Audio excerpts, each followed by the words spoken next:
2024-25 অর্থ বছরের বাজেট ঘোষণা বৃহস্পতিবার। বাজেটের আকার প্রায় 8 লাখ কোটি টাকা। মেগা প্রকল্পের খরচ এড়িয়ে শেষ হতে যাওয়া প্রকল্প সম্পন্ন করার তাগিদ অর্থনীতিবিদ। হাজার হাজার কর্মীর মালয়েশিয়া যেতে না পারার জন্য দায়ী ব্যক্তিদের বিচার হবে, প্রধানমন্ত্রীর হুঁশিয়ারি। বেনজির ছিলেন আওয়ামী লীগের ক্ষমতার ডিফেন্ডার। মির্জা ফখরুলের মন্তব্য, দুর্নীতির বিরুদ্ধে বিএনপির আন্দোলন বছরের সেরা কৌতুক, বললেন ওবায়দুল কাদের। দেখছিলেন বিআরবি কেবল সংবাদ শিরোনাম, এবার বিস্তারিত।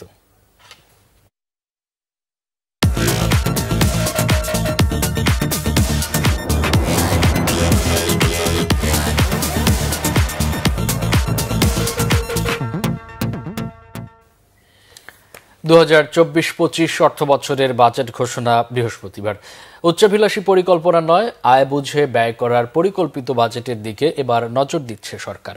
আর তাই সংকট কাটিয়ে অর্থনৈতিক স্থিতিশীলতার লক্ষ্যে এবার অর্থমন্ত্রী আবুল হাসান মাহমুদ আলী পেশ করতে যাচ্ছেন 7,97,000 কোটি টাকার বাজেট। আগের বছরগুলোতে বাজেট 12 থেকে 14% বড় করা হলেও এবার বাড়ছে মাত্র 4%। সরকার তথা রাষ্ট্রের আয় ব্যয়ের দলিল বাজেট। 2024-25 অর্থ বছরের বাজেট ঘোষণা করা হবে বৃহস্পতিবার। আগে পররাষ্ট্র মন্ত্রণালয় সামলানোর অভিজ্ঞতা থাকলেও এই প্রথমবারের মতো অর্থমন্ত্রী হিসেবে সংসদে বাজেট পেশ করতে যাচ্ছেন আবুল হাসান মাহমুদ আলী। জানা গেছে, প্রস্তাবিত বাজেটের আকার 7,97,000 কোটি টাকা। আগের বাজেটের তুলনায় যা 35,215 কোটি টাকা বেশি। একদিকে ডলার সংকট, অন্যদিকে উচ্চ মূল্যস্ফীতির চাপ, আর তাই নতুন করে চাপ নিতে রাজি নন অর্থমন্ত্রী। সে কারণে মেগা প্রকল্পের খরচ এড়িয়ে শেষ হতে যাওয়া প্রকল্প বাস্তবায়নের দিকে নজর দিতে পারে সরকার, মনে করেন অর্থনীতিবিদরা। বরাদ্দ যদি কমাতেই হয় তো সেটা কমাতে হবে জনপ্রশাসনের থেকে, এবং কমিউনিকেশন, যেটা যোগাযোগ, যেখানে অনেক বড় বড় প্রকল্প আছে সেই জায়গাটাতে কিছু কাটছাট করা দরকার। যে সমস্ত প্রকল্প খুব শিগগিরই শেষ হয়ে যাবে সেগুলোর জন্য বরাদ্দ থাক, কিন্তু নতুন প্রকল্প নেওয়ার কোনো প্রয়োজন নেই। বিদায়ী বাজেটে ঘাটতি 2,61,758 কোটি টাকা হলেও এবার সেই ঘাটতি 2,51,600 কোটিতে বেঁধে রাখার ঘোষণা আসতে পারে। ঘাটতি মেটাতে বৈদেশিক উৎস হতে 90,700 কোটি টাকা এবং অভ্যন্তরীণ উৎস হতে 1,60,900 কোটি টাকা ধার করা হতে পারে। এই মুহূর্তে আসলে সামষ্টিক অর্থনীতির স্থিতিশীলতাটাই প্রাধান্য পাওয়া উচিত। প্রবৃদ্ধি যতটুকুন হবে, কিন্তু প্রবৃদ্ধিকে প্রাধান্য দিয়ে বাজেট করা ঠিক হবে না, বরং একটা ভারসাম্যপূর্ণ বাজেট করাটাই হবে বিচক্ষণতার লক্ষণ। সরকার এবার রপ্তানি ও রেমিটেন্সের প্রণোদনা প্রত্যাহারের চিন্তা করলেও উদ্যোক্তামুখী বাজেট প্রত্যাশায় ব্যবসায়ীরা। আমাদের কর হার যদি এফেক্টিভ করের হার যদি বেড়ে যায়, তাহলে আসলে আমাদের যে কোম্পানিগুলো আছে, আমাদের যে ব্যবসা প্রতিষ্ঠানগুলো আছে, এটা আসলে কম্পিটিটিভ থাকবে না। সেটা দেশের বাজারেই হোক কিংবা বিদেশের বাজারেই হোক, কিংবা বিদেশি বিনিয়োগ আকর্ষণ করার ক্ষেত্রে হোক, এই সবকটা ক্ষেত্রেই এটা কাজ করবে। আগামী অর্থ বছরে রাজস্ব আদায়ের লক্ষ্য 5,41,000 কোটি টাকা। কর বাড়তে পারে তামাকজাত পণ্য, টিভি, ফ্রিজ বা এসির মতো আমদানি পণ্যে। বাড়তে পারে হাটবাজারের ইজারা, উড়াল সড়ক বা এক্সপ্রেসওয়ের মতো বিভিন্ন সেতু পারাপারের টোলও বাড়তে পারে। এ পর্যন্ত দেশে 13 জন অর্থমন্ত্রী দিয়েছেন মোট 52টি বাজেট। এর মধ্যে সবচেয়ে বেশি 12 বার করে দিয়েছেন বিএনপির প্রয়াত এম সাইফুর রহমান ও আওয়ামী লীগের আবুল মাল আব্দুল মুহিত। 1972 সালে তৎকালীন প্রধানমন্ত্রী তাজউদ্দিন আহমেদের ঘোষিত বাজেটের আকার ছিল 752 কোটি, যা 1059 গুণ বেড়ে এবার হচ্ছে 7,97,000 কোটি টাকা। মামুন আব্দুল্লাহ, বাংলা ভিশন, ঢাকা। প্রধানমন্ত্রী শেখ হাসিনা বলেছেন, মালয়েশিয়া কর্মী পাঠানোর অনিয়মের বিষয়টি খতিয়ে দেখা হচ্ছে। জানান, দায়ীদের বিচার করা হবে। বুধবার সংসদের বাজেট অধিবেশনে প্রধানমন্ত্রী এসব কথা বলেন। রোকনুজ্জামানের রিপোর্ট। বুধবার শুরু হলো জাতীয় সংসদের এবারের বাজেট অধিবেশন। অধিবেশনের প্রথম দিনের আনুষ্ঠানিকতা শেষে নির্ধারিত প্রধানমন্ত্রীর প্রশ্নোত্তর পর্বে সংসদ সদস্যদের বিভিন্ন প্রশ্নের উত্তর দেন সংসদ নেতা। প্রশ্নোত্তর পর্বে বিরোধী দলীয় চিফ হুইপ মুজিবুল হক চুন্নুর এক প্রশ্নের উত্তরে প্রধানমন্ত্রী সময় শেষ হওয়ার আগেই মালয়েশিয়ায় অনুমোদিত সব কর্মী পাঠাতে না পারার বিষয়টি খতিয়ে দেখার কথা জানান।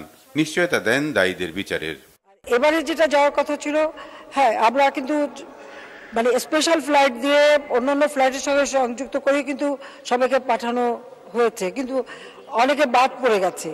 এই বাদ পড়ার কারণটা কি সেটা অনুসন্ধান করা হচ্ছে।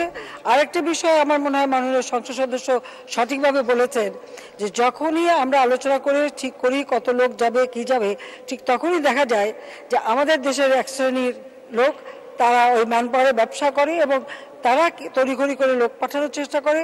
আবার এদের সাথে ওই মালয়েশিয়ারও কিছু সংযুক্ত আছে, যার ফলে জটিলতার সৃষ্টি হয়। এবারে কি সমস্যাটা হয়েছে অবশ্যই এটা আমরা খতিয়ে দেখছি এবং এর জন্য যদি কেউ দায়ী থাকে অবশ্যই তার বিচার করা হবে।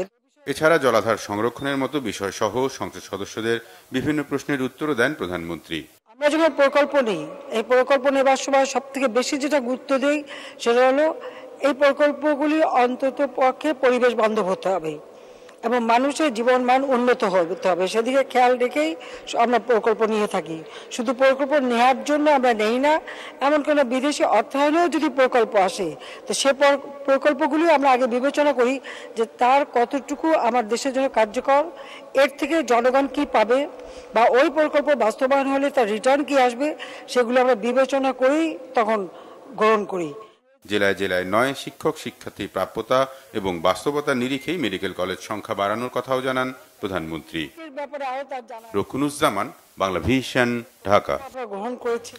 বৃহস্পতিবার দুর্নীতি দমন কমিশনে যাচ্ছেন না সাবেক আইজিপি বেনজির আহমেদ। 15 দিন সময় চেয়ে আইনজীবীর মাধ্যমে আবেদন করেছেন তিনি। দুদকের জিজ্ঞাসাবাদ এড়াতে আইনজীবীর মাধ্যমে সময় চেয়ে আবেদন করেন বেনজির আহমেদ, নিশ্চিত করেছেন দুদক কমিশনার জহুরুল হক। ফলে বৃহস্পতিবার তিনি দুদকে যাচ্ছেন না। বেনজির আহমেদ তার স্ত্রী ও কন্যাদের নামে অবৈধ সম্পদের যেসব প্রমাণ পাওয়া গেছে তার ভিত্তিতেই মামলা করা হবে বলেও জানান দুদক কমিশনার। দুদকের আইনজীবী জানিয়েছেন অবৈধ সম্পদ অর্জনের অভিযোগে একটি এবং অন্যটি নন সাবমিশন মামলা।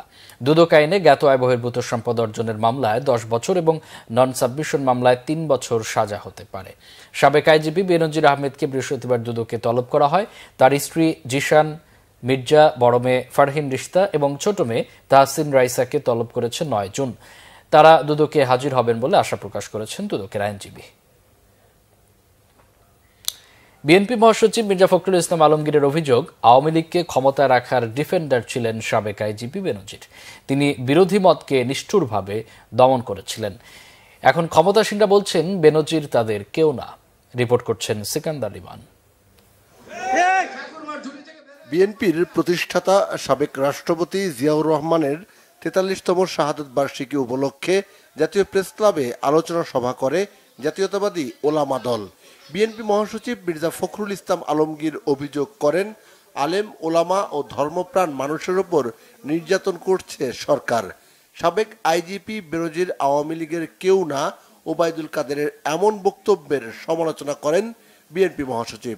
আওয়ামী লীগের নাম ছিল কিনা জানি না, কিন্তু আওয়ামী লীগকে ডিফেন্ড করবার জন্য, তাকে ক্ষমতায় রাখার জন্য তিনি তার সর্বশক্তি নিয়োগ করেছেন।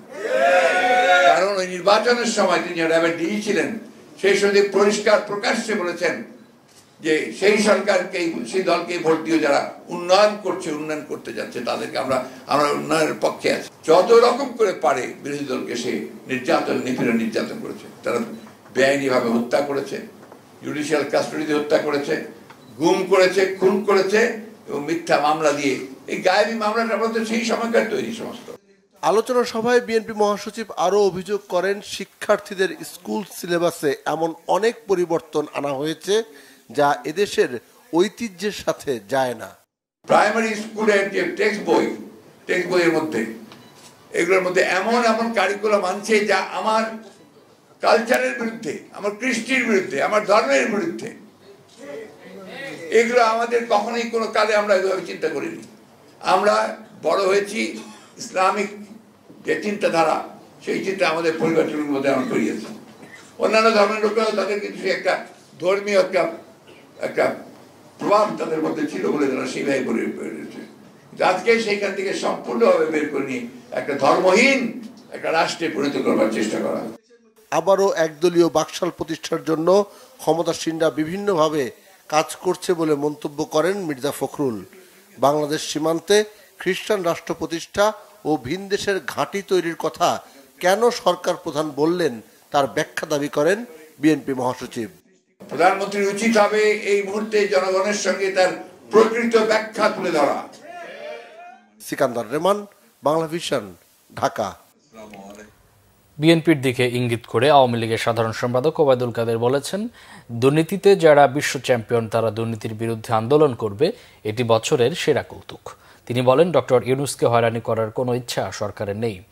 ভারতের নির্বাচন প্রসঙ্গেও কথা বলেন ক্ষমতাসীন আওয়ামী লীগের সাধারণ সম্পাদক।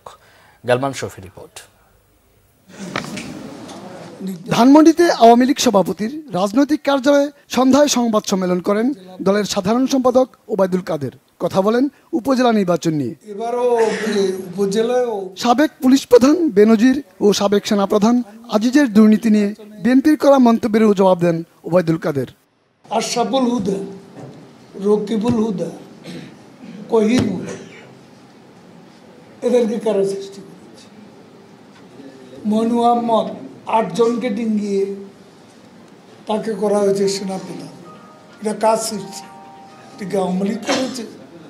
মির্জা ফখরুলের এতটুকু লজ্জা করে না, নিজেরা যা করেছে সেটা এখন আওয়ামী লীগের সাথে তুলনা করছে। দুর্নীতিবাজ দল বিএনপি দুর্নীতির বিরুদ্ধে আন্দোলন করবে, এটা বছরের সেরা যুগ।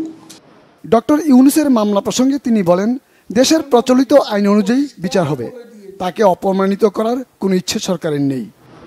ডক্টর ইউনূস আইন অনুযায়ী বিচার পাবে, আইনের কোনো ব্যত্যয় ঘটবে না।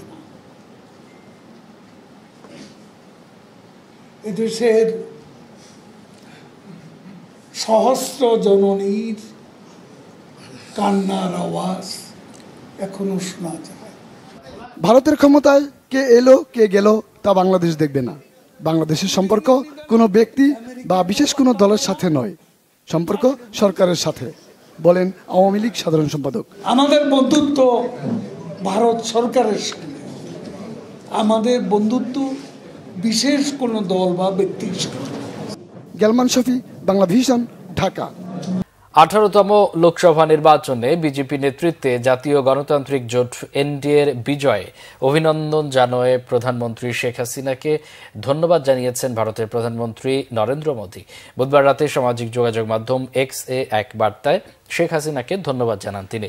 মোদী তার ধন্যবাদ বার্তায় বলেন, প্রধানমন্ত্রী শেখ হাসিনাকে তার আন্তরিক শুভেচ্ছার জন্য ধন্যবাদ। ভারত ও বাংলাদেশের মধ্যে ঐতিহাসিক সম্পর্ক রয়েছে, যা গত 1 দশকে অভূতপূর্বভাবে বৃদ্ধি পেয়েছে। তাই দুই দেশের জনকেন্দ্রিক অংশীদারত্বকে আরও শক্তিশালী করতে একসঙ্গে কাজ করার কথাও জানান নরেন্দ্র মোদী। এর আগে গেল মঙ্গলবার এক চিঠিতে মোদীকে অভিনন্দন জানিয়ে শেখ হাসিনা বলেন, তৃতীয় মেয়াদে নতুন করে জনগণের রায় নিয়ে মোদীর এই নবযাত্রায় বাংলাদেশ এবং ভারতের মধ্যে বন্ধুত্বপূর্ণ ও ঘনিষ্ঠ সম্পর্ক সব ক্ষেত্রেই অব্যাহত থাকবে। আগামী 29 জুন থেকে 11 আগস্ট পর্যন্ত দেশের সব কোচিং সেন্টার বন্ধ রাখার নির্দেশনা দিয়েছে শিক্ষা মন্ত্রণালয়। এইচএসসি পরীক্ষা নকলমুক্ত পরিবেশে সুষ্ঠু ও সুন্দর পরিবেশে অনুষ্ঠানের লক্ষ্যে এই নির্দেশনা দেওয়া হয়েছে। আসন্ন এইচএসসি পরীক্ষার সার্বিক কার্যক্রম নিয়ে বুধবার মন্ত্রণালয়ের সভাকক্ষে এক ব্রিফিংয়ে একথা বলেন শিক্ষামন্ত্রী মহিবুল হাসান চৌধুরী। মন্ত্রী জানান, প্রতি বছর এপ্রিল মাসের প্রথম সপ্তাহে এই পরীক্ষা শুরু হওয়ার কথা থাকলেও বৈশ্বিক অতিমারী কোভিড-19-এর কারণে বিগত 3 বছর এটি সম্ভব হয়নি। বর্তমানে এই পরিস্থিতি কাটিয়ে ওঠার চেষ্টা করা হচ্ছে। এবারে মোট পরীক্ষার্থীর সংখ্যা 14,50,790 জন। 2023 সালের তুলনায় এবছর পরীক্ষার্থী বেড়েছে 91,448 জন। সংবাদ শেষ করব বিআরবি কেবল শিরোনামগুলো আরেকবার জানিয়ে। 2024-25 অর্থ বছরের বাজেট ঘোষণা বৃহস্পতিবার। বাজেটের আকার প্রায় 8 লাখ কোটি টাকা। মেগা প্রকল্পের খরচ এড়িয়ে শেষ হতে যাওয়া প্রকল্প সম্পন্ন করার তাগিদ অর্থনীতিবিদদের। হাজার হাজার কর্মীর মালয়েশিয়া যেতে না পারার জন্য দায়ী ব্যক্তিদের বিচার হবে, জাতীয় সংসদে প্রধানমন্ত্রীর হুঁশিয়ারি। বেনজির ছিলেন আওয়ামী লীগের ক্ষমতার ডিফেন্ডার। মির্জা ফখরুলের মন্তব্য, দুর্নীতির বিরুদ্ধে বিএনপির আন্দোলন বছরের সেরা কৌতুক বললেন ওবায়দুল কাদের। এই ছিল এখনকার মতো। পরে সংবাদ সকাল 7:30টায় দেখার আমন্ত্রণ রইল। এছাড়া বাংলা ভিশন সংবাদ ও সংবাদ সংশ্লিষ্ট অনুষ্ঠান দেখতে ভিজিট করুন www.bpnews24.com ও facebook.com/banglavisionnews এবং সাবস্ক্রাইব করুন youtube.com/banglavisionnews। এতক্ষণ সাথে থাকায় অসংখ্য ধন্যবাদ।